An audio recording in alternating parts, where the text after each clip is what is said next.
Basically نا سر بات یہ ہے کہ بہت سے بے شمار لوگوں کا یہ خیال ہے، بلکہ اکثریت کا یہ خیال ہے کہ یہ اختلافات جنہوں نے جنم لیا ہماری سوسائٹی میں، ہمارے ریلیجس ٹریڈیشن میں، اسلام میں، یہ سب بات کی پیداوار ہے. یعنی آج کے ملا کے کریٹڈ ہیں، یا آج کی کلرجی کے کریٹڈ ہیں، یا آج کے لوگوں کے کریٹڈ ہیں. ایسا نہیں ہے. ہمیشہ ہر چیز کو انٹرپریٹ کرنے کے طریقے ہوتے ہیں. جب بھی اختلاف ہوتا ہے، اختلاف سے مراد یہ ہوتا ہے کہ جس چیز پہ آپ مختلف فی ہو رہے ہیں، یعنی جس چیز پہ آپ ڈفر کر رہے ہیں، وہ اصل میں سے نہیں ہے، وہ فرع میں سے ہے. ٹھیک ہے. اب سر ایک چیز اگر بیسک ہے اور اس پہ آپ کا اور میرا اختلاف ہو جاتا ہے، ہم دونوں ڈفرینٹ ہو جاتے ہیں اس کے اوپر، تو پھر تو ہمارے راستے جدا ہو گئے نا. پھر تو ہم ایک ملت کا حصہ نہ رہے، پھر تو ہم ایک کریڈ کا حصہ نہ رہے، پھر تو ہم ایک جتھے کا، ایک جماعت کا حصہ تو نہ رہے. وہ تو آپ کی آئیڈیالوجی ڈفرینٹ ہو گئی، آپ کے بیسکس، آپ کا فریم ورک ڈفرینٹ ہو گیا، میرے بیسکس، میرا فریم ورک ڈفرینٹ ہو گیا. فار ایگزامپل سر، جیسے کہ ہمارا اختلاف ہے مونوتھیسٹک گاڈ اور ٹرینیٹیرین گاڈ میں، بٹوین اس اینڈ دا ٹرینیٹیرین کرسچنس. اب یہ تو بیسک مختلف ہو گئی. وہ تین خداؤں کے ایک ہونے پہ ان کا بلیف ہو گیا، ہمارا وحدہ لا شریک پہ بلیف ہو گیا. یہ تو ہمارے راستے ہی جدا ہو. لیکن ہم جس اختلاف کی بات کر رہے ہیں اور جو اختلاف ہمارے یہاں اسکول آف تھاٹ میں مختلف ہے. اسکول آف تھاٹ، کریڈ، ہر چیز، بیسک فریم ورک، ہر چیز ڈفرینٹ ہو گئی. یہ تو آپ بات کر رہے ہیں بیسکلی جو ہم بات کر رہے ہیں کہ یہ تو ان دا فرسٹ پرنسپل ہی ہمارا ڈفرینٹ ہے فرام دی ادر. مونوتھیزم ہو گیا، یا ہم ٹرینیٹی کی بات کر لیتے ہیں، وہ اس لیے آپ سے تو ایبسلیوٹلی ڈفرینٹ. جی، تو ہم جس اختلاف کی بات کر رہے ہیں، ہم فرع میں اختلاف کی بات کر رہے ہیں. یعنی اصل ایک ہے، بیسک پرنسپل ایک ہے، اس کے آگے جو شاخیں، جو برانچز نکل رہی ہیں، اس کے آگے جو فروعات ہیں، وہ یہ جو سر اختلاف ہے، یہ تو نبی کریم صلی اللہ علیہ وسلم کے زمانے سے ہے. ایسے ہی ہے. ڈفرینٹ صحابہ کی اگر آپ اوتھینٹک تاریخ اٹھا کے پڑھیں، اب ہماری آپ سیر و اعلام النبلاء پڑھ لیں، آپ طبقات ابن سعد پڑھ لیں اٹھا کے، آپ تاریخ ابن خلدون پڑھ لیں، آپ مطلب ہماری جو اوتھینٹک تاریخ کی کتابیں ہیں، تاریخ بغداد پڑھ لیں امام بغدادی کی. سر دا منٹ رسول پاک صلی اللہ علیہ وسلم ہی ڈکلیئرڈ کہ آج سے میں اللہ کا نبی اور یہ اللہ کا پیغام ہے اور اس کی دعوت میں آپ کو دینے لگا، دیٹ واز دا سیکنڈ کہ اختلاف پیدا ہو گیا تھا. آپ سر جس اختلاف کی طرف اشارہ کر رہے ہیں، میں اس کی طرف بھی بلکہ اشارہ نہیں کر رہا. میں یہ بات کر رہا ہوں کہ دیکھیں، بیسک ایک ہو گئی. بیسک ہم فار ایگزامپل لے لیتے ہیں صلاح، نماز. یہ بیس ہے کہ 5 وقت کی نماز آپ نے پڑھنی ہے. یہ بیسک اصول ہے. قرآن میں اللہ کہتا ہے کہ موقوتا، وقت کے مطابق ہم نے نماز فرض کی تم پہ. اور 3 اوقات تو قرآن میں واضح طور پہ 3 وقت. حدیث سے ہمیں سنہ سے یہ بات پتہ چلتی ہے 5 وقت کی نماز نبی کریم صلی اللہ علیہ وسلم نے پڑھائی. اب آج بھی ہم مسلمان ایک طرح سے نماز نہیں پڑھتے. ہم قصر والجمع بھی کرتے ہیں. ہمارے ہاں سر اوبیسلی آپ کو اس چیز کا مجھ سے بہتر اندازہ ہے کہ ہمارے ہاں وہ ہیں شیعہ حضرات اور خواتین جو کہ قصر والجمع کرتے ہیں. زیادہ تر جو ہے دن میں 3 نمازیں پڑھتے ہیں. 3 نمازیں نہیں ہیں، مطلب 5 نمازیں 3 وقت پڑھتے ہیں. Sorry, I stand corrected. 3 اذانیں. تو یہ بھی ہے. پھر ہمارے اہل سنت والجماعت کے اندر ہم میں سے ہر کوئی ایک طرح سے تو نماز نہیں پڑھتا، ڈفرینٹ طریقوں سے پڑھتے ہیں. ہاتھ نیچے، ہاتھ اوپر. مزے کی بات یہ ہے، آپ کو ایک اور بات بتاؤں، آپ کو بہت مزہ آئے گا شاید یہ بات سن کے، اور یہ اکثر لوگوں کو نہیں پتا آج کے زمانے میں، کہ نبی کریم سے صلی اللہ علیہ وسلم سے ڈائریکٹلی ہاتھ باندھنا اغلباً میری ناقص تحقیق کے مطابق ثابت ہی نہیں ہے. ہمارے پاس کوئی اوتھینٹک ایسی ہے ہی نہیں دلیل کہ ہم یہ ثابت کر سکیں کہ ہاتھ باندھے جاتے ہیں. اور ائمہ عربہ جو ہیں، ائمہ خمسہ بھی، بلکہ امام جعفر رضی اللہ عنہ بھی اس میں شامل ہیں، انہوں نے اس کو آسان کرنے کے لیے یہ باتیں بتلائی ہیں. کسی نے ناف کے اوپر، کسی نے ناف کے نیچے.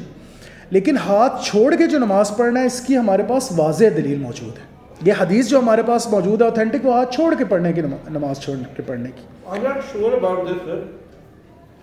Although I'm saying it on record, but I am not sure about it. اور میں I am not sure about it 100% either, لیکن میری ناقص تحقیق میں میں نے ایک زمانے میں کوشش کی تھی یہ چیز سرچ کرنے کی. جہاں تک میں نے تھوڑا سا پڑھا تھا اور جہاں تک مجھے پتہ چلا تھا، یہ جو ہاتھ باندھنے والا کانسیپٹ زیادہ تر آیا ہے نا، یہ نارملی آیا تھا جہاں تک مجھے لگتا ہے، I might be very wrong at it, لیکن جو مجھے تھوڑا سا پتہ وہ یہ کہ یہ حضرت عمر کے دور کے اندر آیا تھا رضی اللہ. یہ دراصل تب آیا تھا، 2 چینجز آئی تھی جو صلاح کے اوپر بہت زیادہ آئی تھی. ایک تراویح، ایک تو تراویح کی آئی تھی، تراویح وہ تو ہے ہی نا، تراویح تو ہے ہی، جی جی، لیکن اس کے علاوہ جو فجر کی اذان میں خیر من النوم، خیر من النوم کا یہ والی ایک چیز آئی تھی. دوسرا یہ جو ہاتھ باندھنے والا تھا، اس کے پیچھے لاجک یہی تھا کہ فیسیلیٹیشن ہے، فیسیلیٹیشن ہے. سر بیسیکلی اگر دیکھا جائے ایک تو اس سے اذان جو ہے وہ لمبی ہو گئی، صبح اٹھانے کے لیے تھوڑی لمبی اذان کی ضرورت تھی تاکہ لوگ اٹھ جائیں. کیونکہ جو ہمارے اس وقت کے مقرر خلیفہ تھا، ان کو اٹھانے جو ان کا آئے تھے تو انہوں نے یہی کہا تھا الصلاۃ خیر من النوم، نماز نیند سے بہتر نماز ہے، اللہ کی بات ہے. تو انہوں نے کہا تھا اگر مجھے یہ اتنا اچھا لگا تو وائی ناٹ اللہ کے. تو آپ دیکھ رہے ہیں سر کہ یہ اختلافات تو، یہ چیزیں تو نبی کریم صلی اللہ علیہ وسلم کے زمانے سے ہیں. ہاں، یہ کہنا کہ یہ اختلافات امت جو ہیں یہ بعد کی ایجاد ہیں، یہ وہ لوگ کہتے ہیں جنہوں نے ایکیڈیمکلی اسلام کو اسٹڈی نہیں کیا، اسلام کے ٹریڈیشن، کیونکہ یہ ایکیڈیمک اختلافات ہیں، یعنی علمی اختلافات، یہ ادبی علمی اختلافات. اس میں اصل میں کوئی اختلاف نہیں ہے کسی چیز کی. اصل میں جو سر نماز کو 5 وقت نہیں مانتا وہ ملت اسلامیہ میں داخل نہیں ہے. یہ تو غلام احمد صاحب پرویز کے زمانے سے جو ہے ہمارے بر صغیر پاک و ہند کے خطے میں بحث چھڑی ہوئی ہے، اور اس کے اوپر علمی فتاوا بھی موجود ہیں. اب پرویز صاحب منکر حدیث تھے، اور وہ یہ کہتے تھے کہ جی آپ 5 نمازیں ثابت نہیں کر سکتے قرآن سے، اس لیے میں 5 نمازوں میں بلیو نہیں کرتا. تو بالاتفاق امت وہ تو ہماری ملت میں داخل نہ رہے نا، وہ تو ہمارے جتھے کا حصہ نہ ہوئے، ہماری کریڈ کا حصہ. Secondly, what I believe is that again I can be very wrong at it, but the point is کہ ویسے بھی اللہ نے جو قرآن کا ذکر کیا وہ صلاح کا ذکر کیا. اب اس صلاح سے مراد کیا؟ اب یہ اس میں بھی اختلاف کر سکتے ہیں اگر اختلاف کرنا ہے تو، کیونکہ صلاح کا جو لغوی مطلب ہے وہ تو ہوتا ہے رابطہ قائم کرنا. اب اللہ نے جو اس کو جس طرح سے بتایا گیا، اگر آپ زیادہ بہتر، آپ تو زیادہ عربی کے اندر بھی کافی ہے اس میں. نہیں سر کچھ بھی نہیں، اس میں اب آپ یہ دیکھیں باتیں بنی ہیں سر میرے بارے میں، کچھ بھی نہیں آتا جاتا. جی سر اب صلاح کا جو روٹ ورڈ ہے وہ سواد ہے، اور صاد لام اور تا اور یا سر، ہاں، اور بیسیکلی صلی اللہ علیہ وسلم یہ ورڈ اس طرح سے یوز کیا گیا ہے جیسے ہنج ہوتا ہے ڈور میں، اور جو ہنج ہوتا ہے وہ بیسیکلی ایک پیوٹ ہوتا ہے جس کے تھرو آپ رابطہ کریٹ کرتے ہیں. تو یہ بیسیکلی رابطے کا لغتاً تو اس کا مطلب ہے دعا مانگنا، صلاح کرنا، رابطہ کریٹ کرنا. اور کانٹیکسٹ میں یہ ڈیفر کرتا ہے. اللہ تعالیٰ فرماتا ہے ان اللہ و ملائکتہ یصلون علی النبی، تو اس کا مطلب ہے بلیسنگز سینڈ کرنا. تو وہ کانٹیکسٹ میں مطلب ڈفرینٹ ہو جاتا ہے، الفاظ کا ظاہر ہے. اب بات سر کرنے کا مقصد یہ تھا، عرض یہ کر رہا تھا میں کہ یہ جو اختلاف ہے یہ تو جائز اختلاف ہے، یہ تو وہ اختلاف ہے جس کو بلکہ پریز وردی کہا گیا ہے. یہ وہ اختلاف ہے جس کے بغیر انٹلیکچوئل ڈیتھ ہے. یہ اختلاف تو سر ہمارا انٹلیکچوئل ورثہ ہے، یہ اختلاف ہمارا انٹلیکچوئل ٹریڈیشن ہے. جب نبی کریم صلی اللہ علیہ وسلم نے 73 فرقوں کا ذکر کیا، اب مسئلہ یہاں پہ آتا ہے جب لوگ کنفیوز کرتے ہیں اس اختلاف کو فرقوں کے اوپر. جو فرقوں کا ذکر ہے، 2 کتابیں سے میں ریکمینڈ کرتا ہوں نارملی اپنے احباب کو جو عربی پڑھنا اور سمجھتے ہیں، جو پڑھنا جانتے ہیں اور سمجھتے ہیں. بہت مین کتابیں ہیں اس سلسلے میں. ایک ہے الملل والنحل، اور دوسری کتاب ہے الفرق بین الفرق. یہ جو فرقوں کی جو تقسیم ہے یہ بہت زیادہ پولیٹیکل بیس پہ ہے.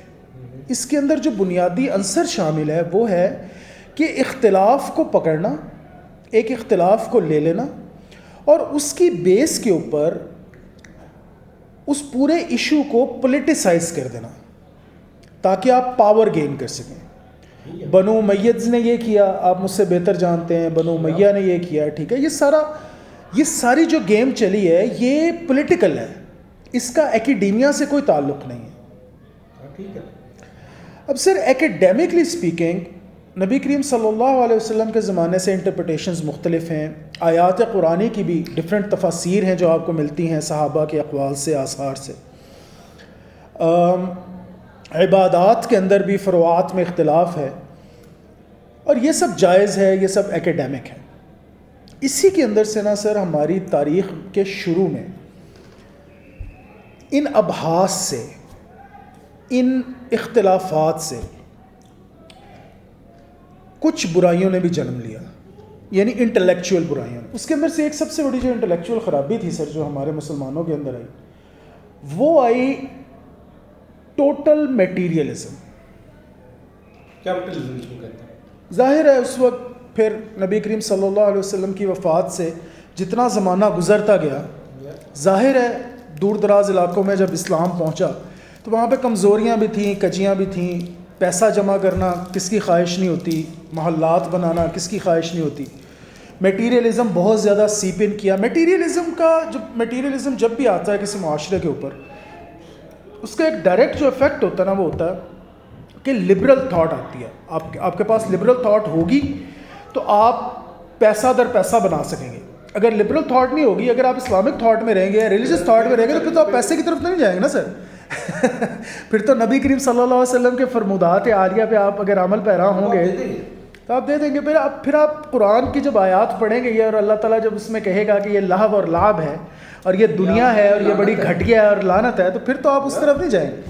تو لبرلزم کو نا اور میٹیریلزم کو کسی نہ کسی طرح آپ کو انڈورس کرنا پڑے گا تاکہ آپ پیسہ بنانے کی طرف آ سکیں.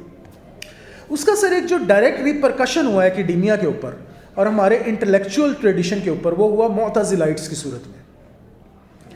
معتزلائٹس وہ فرقہ تھا سب سے پہلے جس نے کمپلیٹ ریشنلٹی کا راستہ اپنایا. لاجک. اس نے کہا جو چیز لاجکلی ثابت ہو سکتی ہے وہ ہو سکتی ہے, جو نہیں ہو سکتی وہ ہے ہی نہیں. فرشتہ لاجکلی ثابت نہیں ہو سکتا, شیطان لاجکلی ثابت نہیں ہو سکتا, یہ ایگزسٹ ہی نہیں کرتے. ٹھیک ہے. مزے کی بات یہ ہے, اور یہ الملل والنحل میں آپ کو مل جائے گی مزے کی بات, کہ پھر تو سب سے پہلے ویسے اس اصول کے اوپر ان کو اللہ کا انکار کرنا چاہیے, کیونکہ اللہ لاجکلی ثابت نہیں کر سکتے آپ. بہرحال یہ ایک مزے کی بات تھی. بہرحال آگے انہوں نے ایتھیزم کی طرف چلی جاتی والی ڈیبیٹ, لیکن انہوں نے بہرحال صفات کا انکار کیا, اللہ کی بہت سی چیزوں کا انکار کیا, قرآن کو مخلوق بنا دیا, یہ کہا کہ قرآن کریٹڈ ہے وغیرہ وغیرہ وغیرہ. وہ کافی. اب سر یہاں پہ جو میں عرض کرنا چاہ رہا تھا نا, مین جو میں بات کرنا چاہ رہا تھا ایک, وہ تو یہ ہے کہ تقلید کیسے شروع ہوئی. ہمارے اسلام کے اندر جو لفظ استعمال ہوتا ہے تقلید کا, اور اسپیشلی آج بر صغیر پاک و ہند کے اندر جو عصری کریڈ ہے وہ کہتی ہے کہ یہ تقلید نہیں کرنی چاہیے اور تقلید نہیں ہونی چاہیے. یا کچھ لوگ کہتے ہیں کہ اگر آپ تقلید میں سے ہیں تو کون سی تقلید میں تھے. اصل میں سر جو تقلید شروع ہوئی نا وہ تب ہوئی جب معتزلی جو فرقہ تھا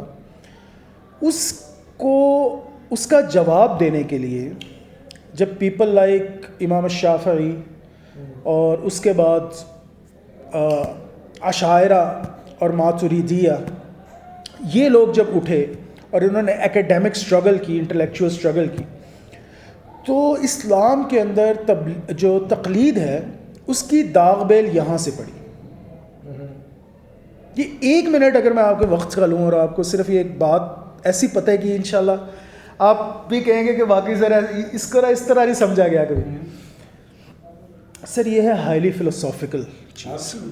you are talking about the attributes of اللہ. فار ایگزامپل آپ اللہ کی ذات کے بارے میں بات کر رہے ہیں, آپ کہہ رہے ہیں کہ اللہ کی ذات کیسے ہے, کہاں ہے, کیوں ہے, عرش کے اوپر ہے, عرش کے نیچے ہے, دائیں ہے, بائیں ہے, کیا اللہ کی ذات کو مقید کیا جا سکتا ہے, مقید نہیں کیا جا سکتا. پھر آپ دیکھیں اسی سے وحدت الوجود نکلتا ہے, اسی سے وحدت الشہود نکلتا ہے, اسی سے صفات کیا ہے اللہ کی, کیا اللہ کی صفات عین ذات ہیں یا ذات سے جدا ہیں. یہ ساری فلسافیکل بحثیں, میٹا فزکس جس کو کہتے ہیں. اب سر آپ مجھے خود بتائیں اپنے ایمان سے, آج کے دور میں بھی، آج کا بڑا پڑھا لکھا زمانہ ہے، ٹھیک ہے، ویل انفارمڈ زمانہ ہے، آج کے دور میں بھی کتنے لوگ ہوں گے پرسنٹیج کے اوپر اگر ہم بات کریں جو ان باتوں کو سمجھ سکتے ہیں یا جو ان باتوں میں وقت صرف کر سکتے ہیں؟ ٹھیک ہے 5% کہہ لیں آپ میکسیمم، 2% کہہ لیں. 1 یا 2%. پہلے آپ کو گریک فلسفی پڑھنی پڑے گی، آپ کو پوری بیک گراؤنڈ جاننا پڑے گا، آپ کو پتہ چلنا چاہیے کہ آنٹولوجیکل جو ہے وہ بحث کیا ہوتی ہے، آنٹولوجی کیا چیز ہوتی ہے،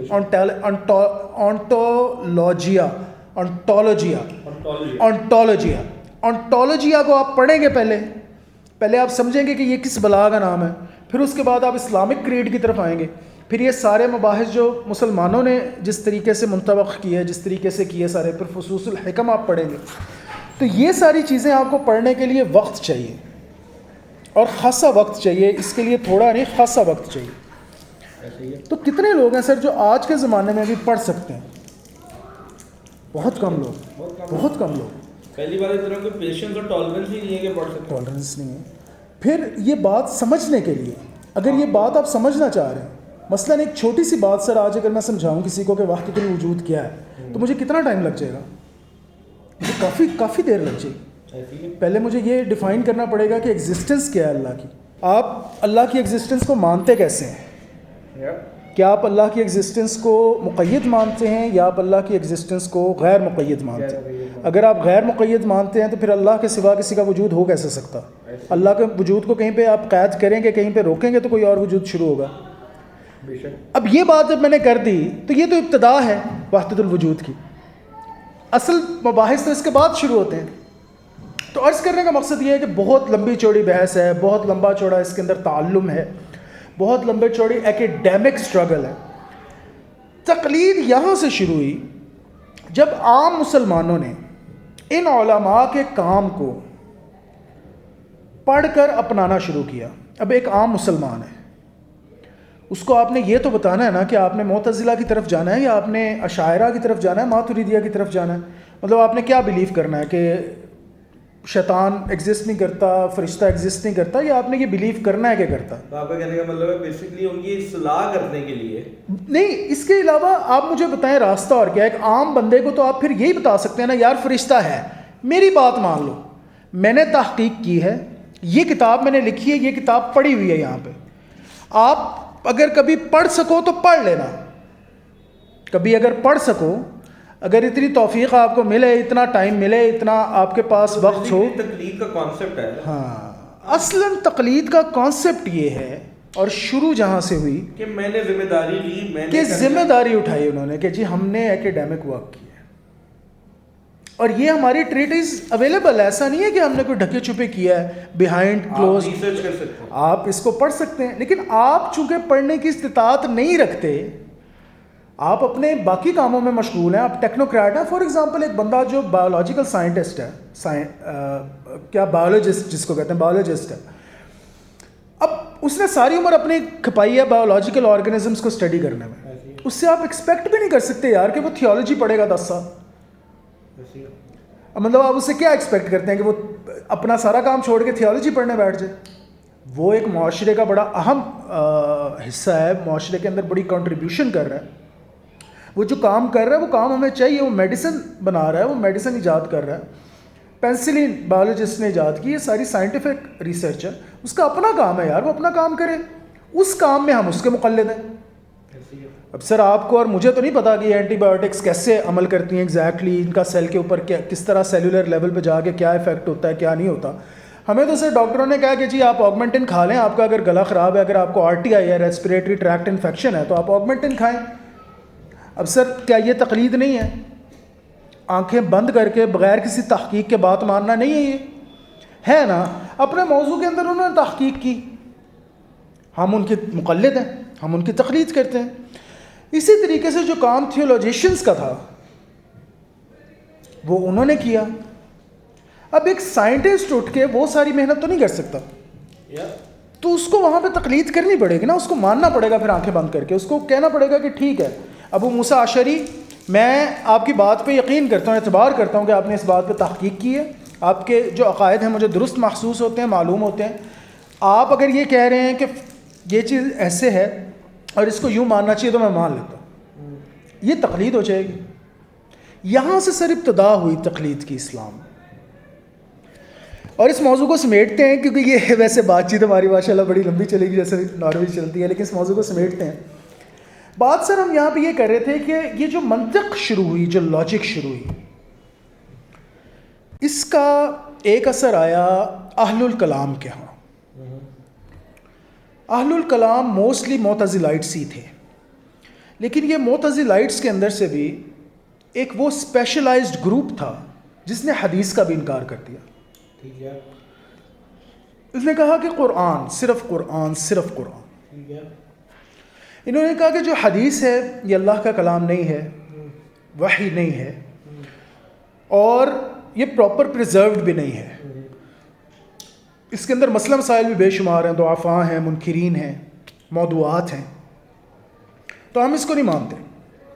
اور قرآن میں اللہ تعالیٰ جو ذکر کرتا ہے وہ کہتا ہے سنت اللہ، اللہ کی سنت، تیرے رب کی سنت. نبی کی سنت کا ذکر نہیں ہوا قرآن میں، تو اس لیے ہم صرف سنت رب کی مانتے ہیں اور ہم صرف قرآن رب کا مانتے ہیں. اور اگر بہت زیادہ مطلب وہ ان کا ابتدائی نظریہ یہ تھا کہ اگر آپ بہت زیادہ کٹ حجتی کرتے بھی ہیں تو بھی ہم بائفرکیٹ کریں گے نبی کریم صلی اللہ علیہ وسلم کی ذات مطہرہ سے جو چیزیں ہم تک پہنچی ہیں ان کو. ایک سنت ہے اور ایک حدیث ہے. حدیث کو تو ہم بالکل کبھی بھی نہیں مان سکتے. ہاں اگر کوئی ٹریڈیشن بہت تواتر سے ریپلیکیٹ ہو رہا ہے تو اس کو دیکھا جا سکتا ہے، اس کو سوچا سمجھا جا سکتا ہے اس کے بارے میں، وہ ہم سنتاً اس کو سنت کہتے ہوئے، سنت کی کیٹیگری میں شامل کرتے ہوئے ہم مان سکتے ہیں. فار ایگزامپل ہمارے آباء و اجداد جو ہمارے اور نبی کریم صلی اللہ علیہ وسلم کے درمیان واسطہ تھے، یعنی ان تک جو لڑی پہنچ، وہ سارے کے سارے 5 وقت نماز پڑھتے آ رہے ہیں. تو ہم یہ بیٹھ کے دیکھ سکتے ہیں، ہم اس پہ بات کر سکتے ہیں کہ یہ چونکہ تواتر سے آ رہا ہے، یہ ٹریڈیشن کا حصہ بن رہا ہے، اس وجہ سے یہ سنت ہے نبی کی صلی اللہ علیہ وسلم. یا حج، ہمارے سارے جو آباء و اجداد ہیں وہ حج کرتے آ رہے ہیں، مسلسل حج ہوا ہے ہماری جنریشنز میں، تو یہ ایک سنت ہے اور ایک خاص طریقے سے حج ہوا. ظاہر ہے وہ بھی قرآن میں تو نہیں ہے نا سر، حج کا پورا طریقہ قرآن میں ہے تو رسول پاک نے جو بتایا طریقہ وہی ہے. تو یہ ان کو کہا جاتا ہے اہل الکلام. ان کے جو اگینسٹ کھڑا ہوا جو علماء کا جو فرقہ کہہ لیں آپ، جو علماء کا جو ایک پوری جماعت تھی، ان کو کہتے ہیں اہل الحدیث. ہمارے بر صغیر پاک و ہند میں یہ لفظ جس طریقے سے مستعمل ہے اس کی بات نہیں کر رہا، یعنی یہ ابتدائی ہماری تاریخ کے اندر ایک اہل الحدیث تھے اور ایک اہل الکلام تھے. اہل الحدیث کے سرخیل آپ کہہ لیں امام شافعی رحمۃ اللہ تعالیٰ علیہ.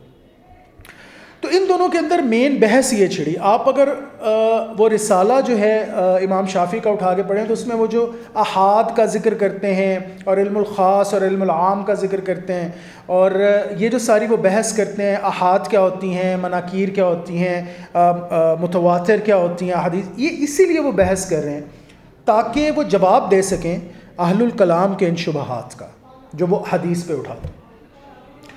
اب یہ جو سر اہل الکلام کا یہ جو فرقہ ہے بہت پرانا ہے، آہستہ آہستہ آہستہ ریفائن ہوتا گیا اپنے، آپ سمجھ لیں کہ منہج میں، اپنی تھنکنگ جو ان کے پیتھ ویز ہیں، تھنکنگ جو پیراڈائم ہے اس کے اندر مزید ریشنلائز ہوتا گیا، مزید ریشنل کی طرف آتے گئے، یہ لوگ مزید منطق کی طرف آتے گئے، مزید لاجک کی طرف آتے گئے، اور آہستہ آہستہ آہستہ پھر انہوں نے کمپلیٹلی حدیث کا انکار کر دیا. تو انکار حدیث جو ہے نا وہ ہو گیا کمپلیٹ، یعنی بالکل ہر طرح سے حدیث کا انکار، حدیث کوئی چیز نہیں. اس کی سر ریزن یہ تھی شروع میں کہ حدیث کے اندر پرابلمٹک احادیث ہیں جو موضوعات ہیں، مناکیر ہیں، بہت سی ہمیں ملتی ہیں ایسی، مطلب لوگوں نے ظاہر ہے اپنی طرف سے گھڑی ہیں، اس میں تو کوئی شک نہیں ہے، اور بہت زیادہ گھڑی گئی ہیں. آپ تاریخ سے اس حوالے سے مجھ سے زیادہ واقف ہیں کہ کیا کیا نہیں گھڑا گیا، اور بغض علی کرم اللہ وجہ الکریم کے اندر اسپیشلی کیا کیا کچھ نہیں گھڑا گیا اور کیا کیا کچھ نہیں بنایا گیا. یہ تو ازہر میرا شمس بات ہے. بنو امیہ نے جو 800-900 سال حکومت کی ہے اس کے اندر انہوں نے بڑا کچھ کیا، انہوں نے بڑا کچھ منعقد کیے ہوئے تھے، بڑا کچھ جو اسکرائبرز تھے، جو من گھڑت چیزیں. احمد بن حنبل رضی اللہ عنہ، ان سے ان کے بیٹے نے پوچھا about a book of حدیث. تو ان کا بڑا تاریخی جملہ ہے کہ علی کرم اللہ وجہ الکریم was کثیر الاعداء واقل الاصدقاء. سبحان اللہ. انہوں نے یہ جملہ استعمال کیا, انہوں نے کہا مولا علی کرم اللہ وجہ الکریم کے دشمن زیادہ تھے, بہت زیادہ تھے, واقل الاصدقاء, اور دوست بہت کم تھے. آئے ہائے ہائے ہائے. تو انہوں نے اپنے بیٹے کو بتایا, انہوں نے کہا کہ بیٹے یہ دشمنوں نے بڑی کوشش کی کہ کچھ مل جائے علی کے کردار میں سے, وہ تو نہیں, وہ ڈھونڈ کرم اللہ وجہ الکریم, ان کے کردار میں کوئی ایسی چیز مل جائے کہ اس پہ ہم انگلی اٹھا سکیں, وہ تو نہیں مل سکتی, وہ تو تا قیامت نہیں مل سکتی کسی کو.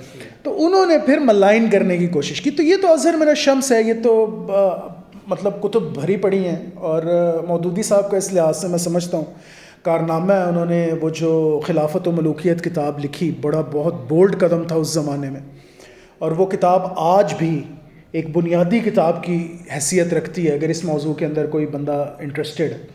تو بہرحال تو بہت سے موضوعات ہیں, مناکیر ہیں جو کتب حدیث میں شامل ہوئیں. انفیکٹ میں تو چونکہ ایبسلیوٹسٹ نہیں ہوں, میں کسی فرقے سے بلانگ نہیں کرتا, نہ ہی اس بر صغیر پاک و ہند کے ٹریڈیشن کا حصہ ہوں جو کہ جس پہ یہاں پہ عام طور پہ لوگ ہیں. کیونکہ سر آپ کو پتہ ہے میری جمپل ساری سعودیہ کی ہے, تو سعودیہ میں کیڑا وہابی تے کیڑا ہوتا ہے وہ اپنا بریلوی, وہاں پہ تو اس طرح کا کوئی چکر ہی نہیں تھا. تو وہیں پہ چونکہ جمپل ہوئی ساری انٹلیکچوئل, میری جو بنیادی جو نشو نما ہے وہ بھی عرب کی ہے. تو میں تو اس ٹریڈیشن سے واقف ہی نہیں ہوں, نہ ہی میں اس ٹریڈیشن کا حصہ ہوں, تو ایبسلیوٹسٹ نہیں ہوں میں. تو یہ کہنے میں کوئی عار نہیں ہے کہ, اور یہ اس بات میں کوئی شک نہیں ہے کہ یہ چیزیں, یہ ضعفاء, یہ مناکیر, یہ تو بخاری میں بھی ہیں, یہ مسلم میں بھی ہیں, صحاح ستہ کی کتب میں بھی ہیں, اور کتب تسعہ میں بھی ہیں. تو بہرحال یہ بحث ڈفرینٹ ہے, لیکن اس کی بیس پہ اچھا سر یہاں پہ میں آپ سے ایک سوال پوچھتا ہوں, ایک عام نارمل سوال. سر کیا سونا آج کے زمانے میں کاؤنٹرفیٹ ہوتا, بنتا ہے جعلی؟ بنتا تو ہے جعلی, بنتا نا, ٹائٹینیم تک جعلی بنتا. آپ سر سونا آج خریدتے ہیں؟ خریدتے ہیں نا سونا. کیوں سر خریدتے ہیں اگر سونا جعلی بھی بنتا تو؟ کیوں خریدتے ہیں؟ کیونکہ اگر کچھ سونا جعلی بنتا ہے تو اس کی وجہ سے جو اصل سونا ہے اس کو فرق نہیں پڑتا. اچھا سر مجھے یہ بتائیں, ڈالر جو ہے وہ کاؤنٹرفیٹ ہوتا ہے؟ نہیں سر, پوری دنیا کے اندر جو کرنسی سب سے زیادہ کاؤنٹرفیٹ, جی I understand, that's dollar. Sir FBI بی آئی کی بیچاروں کی دوڑی سی چیز کی مین دوڑ ہی ہے ہمارا نقلی نوٹ. تو سر کیا آج آپ ڈالر میں ٹریڈ نہیں کر رہے؟ ڈالر تو اوپر جا رہا ہے.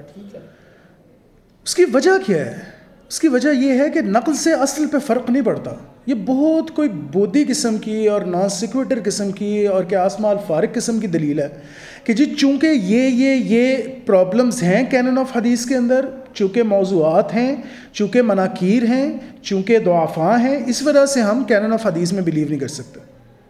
مطلب یہ عجیب و غریب قسم کی ایک جو ہے نا وہ منطق ہے. تو وہی بات ہے نا بیسیکلی, جب you don't want to accept anything then you will find reasons not to accept anything. اب سر جو ماڈیفائڈ آپ سمجھ لیں جو ورژن نکلا اہل الکلام کا, وہ نکلا منکرین حدیث کی صورت میں, اور اس کا بھی فردر ماڈیفیکیشن جو ہے وہ نکلی اہل القرآن کی صورت میں. یہ لوگ اپنے آپ کو کہلاتے ہیں اہل القرآن, the followers of Quran. the followers. حالانکہ فالوورز آف قرآن تو ہر مسلمان فالوور آف قرآن ہے, لیکن بہرحال انہوں نے نام یہ اپنا رکھا ایکسکلوسیوٹی میں, اور عرف عام میں ان کو قرآنی کہا جاتا ہے, قرآنیون. اور القرآنیون العرب کے نام سے ایک کتاب ہے, اگر آپ نے پراپر ہسٹری ان کی اسٹڈی کرنی ہے, جس طریقے سے یہ عرب کے اندر سٹارٹ ہوا. علائیلی ایک شخص گزرا ہے, العلائیلی, آپ سمجھ لیں کہ وہاں سے یہ جو ہے نا اس کی سٹارٹنگ ہے. پھر اس کے اندر بڑے بڑے نام جو آتے ہیں وہ آتے ہیں, رشاد خلیفہ کا آتا ہے, آج کل اس کا شاگرد ہے ایدپ یوسکیل, پروفیسر ایدپ یوسکیل ہیں, وہ آپ سمجھ لیں کہ one of the best known قرآنیز ان دا ورلڈ. یوٹیوب کے اوپر بہت سے لوگ ہیں یوٹیوب کے اوپر جو قرآن اونلی کے نام سے پروپیگیٹ کرتے ہیں. ہانیہ چھان ہے, مصری ہے, ڈاکٹر ہانی ایچن، ہانی العطشان، اور بھی بہت سے لوگ ہیں. اس کے علاوہ سیم جیرانڈ اس کا نام ہے میرا خیال ہے، سیم جیرانس، اس نے بھی ایک ٹرانسلیشن لکھی ہے قرآن کی. تو اس طرح کر کے بہت سے لوگ ہیں. اصل میں سر ان کا مسئلہ کیا ہے جو آپ پوچھ رہے تھے، ان کا مسئلہ یہ کہتے ہیں صرف قرآن، صرف قرآن، صرف قرآن. نہ ہم کسی ٹریڈیشن کو مانتے ہیں، نہ ہم کسی اور چیز کو مانتے ہیں. فقط یہ جو پرنٹڈ قرآن قاہرہ ایڈیشن ہمارے پاس جو ہے نا، یہ اس کے اندر جو الفاظ لکھے ہوئے نا، بس اس کے علاوہ نہ ہم نے ادھر جانا نہ ادھر جانا. اور ان الفاظ کے مطلب سمجھنے کے لیے بھی ہم نے ادھر ادھر نہیں جانا. نہ ہمارے لیے معاجم کو حیثیت رکھتے ہیں، ڈکشنریز کو حیثیت رکھتی ہیں، نہ ہمارے لیے تفسیر بالماثور کو حیثیت رکھتی ہے کہ ہم ان الفاظ کے معنی متعین کر سکیں. جو ہماری سمجھ میں آ گیا نا روٹ ورڈ اسٹڈی سے اور جذور سے، مورفولوجی سے، ایٹمولوجیکل مورفولوجیکل اسٹڈیز سے، جو ہمارے ذہن میں آ گیا، جو ہمیں سمجھ میں آ گیا، اس کے اوپر ہم نے جو ہے نا بس عمل کرنا ہے. نتیجتاً نہ صرف یہ کہ یہ اسلام کے تمام اراکین کا انکار کرتے ہیں، انہیں نماز، روزہ، زکوٰۃ، حج ان کے نزدیک نہیں ہے. قرآن سے عجیب و غریب قسم کی انٹرپریٹیشن کریں گے کہ نماز کا مطلب تو دعا مانگنا ہے، تو دعا جو بھی مسلمان مانگے وہ وہ صلاۃ، وہ نماز پڑھ رہا ہے. زکوٰۃ جو ہے وہ 20% ہے. وہ جو مال غنیمت والی آیت ہے اس کو اس پہ انطباق کریں گے، وہ 20% ہے. بس جو بھی آپ کمائیں، جو بھی آپ خریدیں، جو بھی آپ کریں، 20% اللہ کے نام پہ ٹیکس دے دیں، اور کوئی اس طرح کی ٹیکسیشن نہیں ہے. حج جو ہے اس کا کوئی ثبوت نہیں ہے. یہ تو ویسے ہی مختلف جو گورنمنٹس ہیں مسلمانوں کی، انہوں نے مسلمانوں کو زیر اثر رکھنے کے لیے ایسے ہی اٹکل پچو شروع کیا تھا، وغیرہ وغیرہ وغیرہ. یہ ان کے اصل بنیادی مسائل ہیں. اور اصل میں یہ کہتے ہیں کہ اگر ہم یہ مانیں کسی طریقے سے کہ حدیث کی کوئی حیثیت ہے، کوئی مقام ہے، تو ہم تو جسٹیفائی نہیں کر سکتے حدیث کے اندر جو باتیں. حالانکہ چونکہ sir mostly 90% of these people are not scholars, they are not academics. انہوں نے چونکہ اسٹڈی نہیں کیا قرآن آف حدیث کو پراپر، ان کا ہے ہی نہیں، بیک گراؤنڈ ہی نہیں ہے علم اصول الحدیث میں، جرح و تعدیل میں، اسماء الرجال میں، یعنی validation and in validation of the transmitters میں. اس لیے ان کو پتہ ہی نہیں ہے کہ ویلیڈیشن کیسے ہوتی ہے، ٹرانسمیشن. وہ سر آپ پوچھ رہے تھے بڑی مزیدار ایک بات پوچھ رہے تھے، وہ آپ پوچھیں ذرا دوبارہ جو آپ کہہ رہے تھے. میں یہی پوچھنا چاہ رہا ہوں کہ اگر قرآن کا جو اتنا زیادہ اعتراف ہے کہ قرآن یہ ہمارے لیے کافی ہے، جو بیسیکلی کہا جاتا ہے کہ قرآن ہی ہمارے لیے کافی ہے، اور مجھے پہلے آپ یہ سمجھا دیں کہ if one day رسول پاک نعوذ باللہ said کہ اگر اللہ obviously اگر ایسی تو کبھی کوئی سچویشن آئے گی نہیں، لیکن اگر کیا پتا اگر وہ ایک دن یہ کہہ دیتے کہ یہ سب میں نے کہا ہے، اللہ ایگزسٹ ہی نہیں کرتا، تو تب آپ کیا کرتے ہیں؟ سر آپ نے جو سوال کیا نا یہی بنیادی سوال ہے بیسیکلی نا. رسول پاک ایک ایسی پرسنالٹی ہے جو مجھے لگتا ہے ہمیں سر قرآن ملا ہی ان سے ہے. اور کچھ بھی یہ تو اللہ خود فرماتا ہے، قرآن میں بھی فرماتا ہے کہ رسول پاک میری اجازت کے بغیر کچھ نہیں کچھ کہہ سکتے. ما ينطق عن الهوى ان هو الا وحی یوحى. اور جو وہ کہہ رہے ہیں وہ میں کہہ رہا ہوں. یہ بات کی دلیل ہے کہ بیسیکلی رسول پاک کی لفظوں میں، ان کی حرکتوں میں، ان کے فعل میں اللہ کا عنصر ہے. آپ اس بات کو ڈینائی نہیں کرتے. ہم مانتے ہیں کہ وحی کی دو اقسام ہیں، وحی مطلوب اور وحی غیر مطلوب. کیونکہ جب اللہ نے خود، کیونکہ ہم چلے قرآنی پرسپیکٹو پہ ہی چل رہے ہیں، کیونکہ اب اگر اللہ نے خود قرآن میں ذکر کر دیا کہ جو میں کر رہا ہوں وہی رسول کر رہا ہے، اور جو رسول کر رہا ہے وہ میں کر رہا ہوں، تو یہ بات ثابت ہو جاتی ہے کہ پھر ان کی حرکات، ان کے لفظ، ان کے فعل، وہ سب کچھ وَلَٰكِنَّ اللَّهَ رَمَىٰ، اللہ کی مرضی کے بغیر نہیں ہے. اور ہاتھ جو ہے وہ رب بن گیا، اور اس نے مارا. آپ نے نہیں مارا، اس نے مارا. تو سر دیکھیں، کیونکہ دیکھیں sir, Allah needed a medium to transfer to this world. Allah نے اپنا ریپرزینٹیٹیو اس طرح سے بھیجا. میں نعوذ باللہ یہ نہیں میں کہہ رہا کہ وہ ہی is the God, but he was the representative of the God. And once you are sending one representative, اس کا مطلب یہی ہے کہ اللہ نے اپنی جتنی بھی پیغامات پہنچانے تھے، اور ظاہری بات ہے اللہ نے کچھ پیغامات کتاب کے علاوہ بھی رکھنے تھے تاکہ significance of that person should be declared. سر یہ باتیں تو بہت بات کی ہیں. وہ جو آپ بات کر رہے ہیں بالکل صحیح ہے. بنی نوع انسان کو اگر آپ نے پیغام پہنچانا ہے تو بنی نوع انسان کے تھرو ہی پہنچانا پڑے گا نا. وہ تو وہاں پہ کوئی جن تو نہیں آئیں گے یا کوئی فرشتے تو نہیں اتریں گے جو آپ کو بیٹھ کے پڑھائیں گے. پاسبل نہیں. آپ سمجھ نہیں سکیں گے کہ کیا ہو رہا ہے, کیا مجھے بتایا جا رہا ہے. اسی لیے تو قرآن میں اللہ تعالیٰ نے نبی کریم صلی اللہ علیہ وسلم کی زبان سے کہلوایا وما انا الا بشر مثلکم یوحا الیہ, I am a human being like you, but the difference is that Allah sends His wahy on me, His revelation. یہ کہنے کا مطلب ہی یہی وہ تو سارا کچھ ڈفرینٹ ہو گیا. یہ کہنے کا مطلب ہی یہی ہے کہ مجھے اپنے جیسا نہ کنسیڈر کرو. نہیں لیکن میں دیکھنے میں تم جیسا ہوں. بنی نوع انسان میں سے تو ہیں, وہ بشر تو ہیں. اب بات یہ سر کرنے کی, باقی تو جو آپ باتیں کہہ رہے ہیں یہ بالکل 100% درست ہیں, لیکن یہ تو آگے کی بات آپ کہہ رہے ہیں. ہم بنیادی بات پہ آ جاتے ہیں. قرآن آپ کے لیے میرے لیے کیا ہے جو نبی کی زبان سے نکلا صلی اللہ علیہ وسلم. مجھے یہ بتا دیں کہ اگر وہ نہ کہتے تو ہمارے لیے یہ قرآن نہیں تھا. اب اگر وہ بیٹھے ہوئے تھے, ان کے اوپر وحی نازل ہوتی تھی, ان کا بدن پورا پسینے سے شہر ہو جاتا تھا, تو اس کے بعد اگر وہ کچھ لفظ کہہ رہے ہیں تو کیا وہ حدیث نہیں ہے؟ تو اب یہ کوئی شخص صرف قرآن جو پرنٹڈ ہے قاہرو ایڈیشن, اس کو پکڑ کے یہ سمجھ لے کہ یہ اللہ نے بھیجا ہے, تو مطلب اس بندے کی بیوقوفی سے آپ کیا مقابلہ کریں؟ آپ اس بندے کو کیا سمجھائیں؟ یا تو پھر آپ مجھے یہ بتا دیں کہ ہاں ادھر رسول پاک بیٹھے ہوتے تھے ایک دم پتوں کی ٹہنیوں پہ اور سب کچھ پہ آٹومیٹکلی جو اسکرائب ہے وہ آٹومیٹکلی لکھنا شروع ہو جاتا تھا. اصلاً جو قرآن ہے وہ قراءہ ہے. اصلاً there is a difference between القرآن والقراءہ. حقیقتان متغایرتان. These are two different realities, Quran and قراءہ. قرآن تو لوح محفوظ میں اصلاً ہم میں سے نہ کسی نے دیکھا ہے, نہ کسی نے چھوا ہے, نہ ہی کسی کا گزر ہوا ہے اس کے اوپر. ہمیں نہیں معلوم وہ اصلاً کس کیفیت میں. ہمیں نہیں پتہ اللہ کیسے بولتا. آپ کو پتہ سر اللہ کیسے بولتا؟ آپ نے اللہ کو سنا کبھی؟ آپ نے کبھی دیکھا اللہ کو؟ تو آپ کو اور مجھے تو پتہ ہی نہیں کہ اللہ بولتا کیسے ہے. آپ کو وہ ایگزامپل ہی نہیں پتا, ہمیں پتہ ہی نہیں ہے. ہم کوئی اس کی تشبیہ نہیں بنا سکتے. لیسا کمثلہ شیء, اس کی طرح کی کوئی چیز ہے ہی نہیں, ہو ہی نہیں سکتی. پریسیڈنٹ آ ہی نہیں سکتا ادھر. جب آپ کہتے ہیں کہ یہ کلام اللہ ہے تو اصل میں تو یہ بفم النبی ہے. نبی صلی اللہ علیہ وسلم کی زبان سے انہوں نے کہا کہ یہ اللہ نے مجھ سے کلام کیا, ہم نے مان لیا. مسئلہ یہ ہے, اصل بات جو نہیں سمجھتے یہ قرآنی جو ہیں, جو اہل القرآن جو ہیں, یہ مین جو بات نہیں سمجھتے, جو انتہائی بیوقوفی کی اور انتہائی سادہ بات ہے, وہ یہ کہ ٹریڈیشن کا انکار اگر کیا جائے, اسلامک اورل ٹریڈیشن کا, تو پھر تو قرآن کا انکار بھی کرنا پڑے گا. نبی کریم صلی اللہ علیہ وسلم کی زبان سے, یرحمک اللہ, گاڈ بلیس یو, نبی کریم صلی اللہ علیہ وسلم کی زبان مبارک سے, پاک زبان سے قرآن کے الفاظ ادا ہوئے. انہوں نے یہ فرمایا کہ یہ اللہ کا کلام ہے, میں آنیسٹلی آپ لوگوں تک پہنچا رہا ہوں, یرحمک اللہ.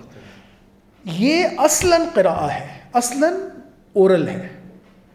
نبی کریم صلی اللہ علیہ وسلم نے اورل میں تعلیم فرمایا نا. نبی کریم صلی اللہ علیہ وسلم نے لکھ کے تو نہیں دیا, لکھا تو آپ لوگوں نے ہی, نہ ہی معاذ اللہ اس زمانے میں ونڈوز 11 ہوتی تھی اور P D F, acrobat P D F readers ہوتے تھے کہ پی ڈی ایف جو ہے وہ بنا کے نبی کریم صلی اللہ علیہ وسلم نے ڈسٹریبیوٹ کر دی. پرنٹر سے, یہ ڈیسک ٹاپ لیزر پرنٹر سے پرنٹ آؤٹس لیے اور کہا جی یہ لیں عمر, یہ آپ کا پرنٹ آؤٹ ہے, اس کو پن کر لیجئے گا, یہ پن لگا لیں اس کے اوپر, یہ آپ کا ہے, یہ آپ کا ہے, اپنی کاپی. مطلب معاذ اللہ جو قرآنی کہنے کی کوشش کرتے ہیں وہ اس طرح کی باتیں کرتے ہیں, اس طرح کی باتیں کرتے ہیں. یہ ٹیکنالوجی ہے تو اس وجہ سے اب یہ انٹرپریٹیشن ہونی چاہیے. بات سر کرنے کا مقصد یہ ہے کہ نبی کریم صلی اللہ علیہ وسلم نے زبان سے تعلیم فرمایا, آگے حفاظ نے اس کو حفظ کیا. 70 صحابہ تو مین حفاظ تھے قرآن کے, اور پھر نبی کریم صلی اللہ علیہ وسلم نے تعلیم فرمایا وہ لہجات میں کیا, مختلف لہجات میں, مختلف حروف میں. آپ صلی اللہ علیہ وسلم نے فرمایا ان القرآن انزل علی 7 احرف فاقرؤوا ما تیسر منہ. یہ قرآن جو ہے یہ 7 حروف میں نازل کیا گیا, اس میں سے جو آپ کو آسان لگے آپ اس طریقے سے پڑھو. تو ڈفرینٹ لہجات میں جو ہے تعلیم فرمایا. پھر اس کے بعد کاتبین وحی نے اس کو لکھا. نبی کریم صلی اللہ علیہ وسلم کے زمانے میں اس کی کمپلیٹ کتابت اویلیبل نہیں تھی, تو بعد میں کمپائل ہوئی. یہ جو فرسٹ ٹائم کمپائل ہوا یہ ابو بکر رضی اللہ تعالیٰ عنہ کے زمانے میں ہوا. اس کے بعد جو سیکنڈ کمپلیشن ہوئی وہ حضرت عثمان غنی رضی اللہ تعالیٰ عنہ کے زمانے میں. اب مسئلہ یہ ہے کہ قرآنی جس بات کو نہیں سمجھتے وہ یہ نہیں سمجھتے کہ یہ جب تک آپ کے پاس ٹرانسمیٹرز نہیں ہوں گے, جب تک آپ کے پاس چینز آف نریشنز نہیں ہوں گی, تب تک قرآن متحقق نہیں ہو سکتا. تو اسی لیے بحث بھی ان سے کرنے کا یہی مقصد ہے, ان کے ساتھ بات چیت کرنے کا بھی یہی مقصد ہے کہ ان سے یہ پوچھا جائے.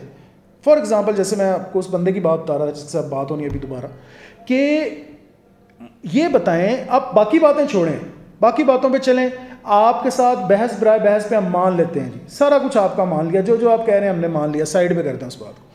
آپ قرآن کہہ رہے ہیں نا کہ صرف قرآن کو فالو کرو, اس قرآن کو اوتھینٹیکیٹ کر دیں ہمارے لیے.